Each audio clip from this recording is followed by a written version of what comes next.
মেয়ে চলে গিয়েছে 10টার পরে।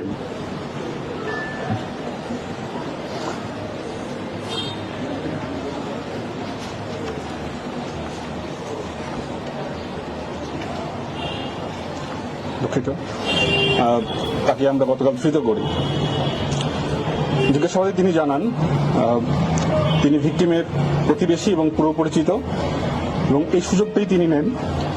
তিনি জানতেন কোন সময় স্কুল থেকে মেয়েটি ফিরে আসবে। তিনি রাস্তার পাশেই ছিলেন এবং ফেরত আসার পথে আনুমানিক 11:15টার দিকে তিনি মেয়েটিকে তুলে নির্জন স্থানে নিয়ে যান এবং পাশবিক নির্যাতন করেন। এবং নির্যাতনের এক পর্যায়ে তিনি মেয়েটি চিৎকার করলে তাকে মুখ এবং গলা চিপে তাকে হত্যা করেন। হত্যাকাণ্ডের পরে তিনি বাসায় ফেরত যান এবং যখন তিনি জানতে পারেন ডেড বডি পাওয়া গিয়েছে এবং বিষয়ে মামলা হয়েছে, তিনি কুমিল্লা ত্যাগ করে সন্ধ্যায় চাঁদপুরে চলে যান।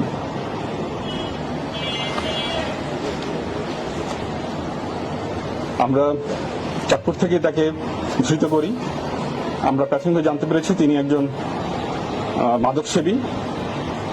বাইরে তিনি টুকটাক রাজমিস্ত্রির কাজ করেন, যোগালির কাজ করেন এবং নিয়মিত তিনি গাঁজা সেবন করেন। প্রাথমিক জিজ্ঞাসাবাদে তিনি এই ধর্ষণ এবং হত্যাকাণ্ডের ঘটনার সাথে সম্পৃক্ত থাকার বিষয়ে আমাদের স্বীকার করেছেন এবং এই বিষয়ে বিস্তারিত জবানবন্দি দিয়েছেন। স্থানীয় সূত্রে জানা যায় ভিকটিমের পিতা সংযুক্ত আরব আমিরাত প্রবাসী এবং মাতা গৃহিণী, এবং ভিকটিম শিশু মেয়েটি একটি স্থানীয় স্কুলে ক্লাস 3-তে অধ্যয়নরত ছিল। এই গ্রীষ্মের এই তাপদাহে স্কুলের সময় সকাল 7টা থেকে 10টা পর্যন্ত ছিল এবং ওইদিন সকালে মেয়েটি স্কুলে যায়। সকালে 11টা বেজে যাওয়ার পরেও যখন সন্তান বাসায় ফেরেনি, তখন মা চিন্তিত হয়ে পড়ে এবং মেয়ের খোঁজে বের হয়ে যায়। রাস্তায় কোথাও না পেয়ে মা সন্তানের খোঁজে স্কুলে চলে যায় এবং শিক্ষকদের জিজ্ঞাসাবাদে তিনি জানেন তার মেয়ে চলে গিয়েছে 10টার পরেই।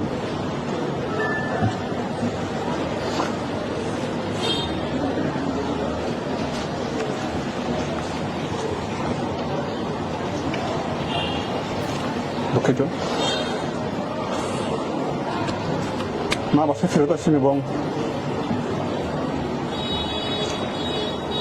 দুপুর আনুমানিক 3:30টায়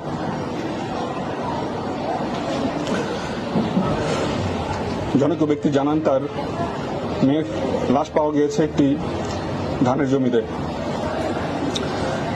মা দ্রুততার সাথে ছুটে যান এবং লাশটি তার মেয়ের বলে শনাক্ত করেন।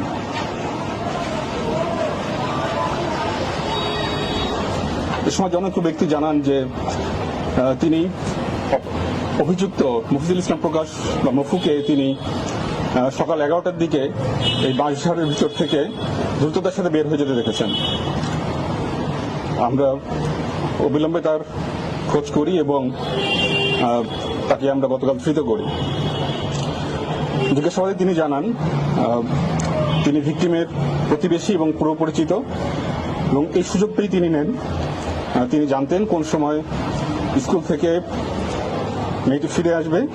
তিনি রাস্তার পাশেই ছিলেন এবং ফেরত আসার পথে আনুমানিক, আপনারা জানেন, গত 29শে এপ্রিল জাস্ট দুদিন আগেই কুমিল্লা জেলার সদর দক্ষিণ থানাধীন এলাকায় একটি শিশু মেয়ে সন্তানকে নৃশংসভাবে ধর্ষণ এবং হত্যাকাণ্ডের ঘটনা ঘটে।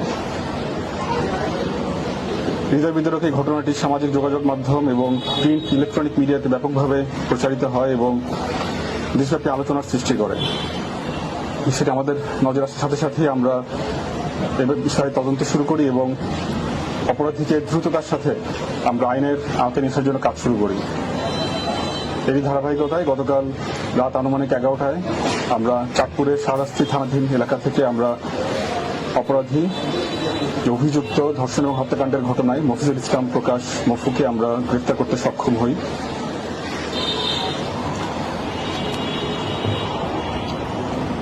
র্যাব 11 সবসময় সামাজিক যে কোনো অপরাধ দমনের ক্ষেত্রে বদ্ধপরিকর এবং আমরা আশা করি এই ঘৃণ্য অপরাধী অতি দ্রুত তার শাস্তি পাবে।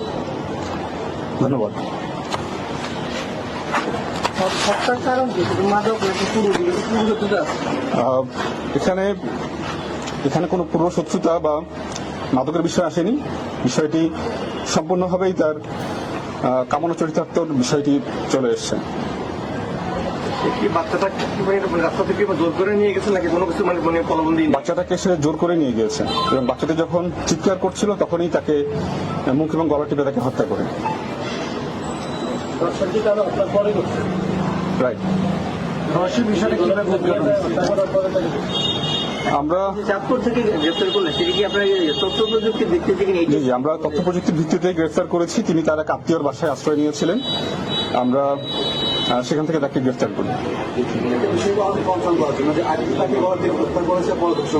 জি না, আগে ধর্ষণ করে এবং সে সময় তাকে সে যখন চিৎকার করে তখন তাকে মুখ এবং গলা টিপে হত্যা করে।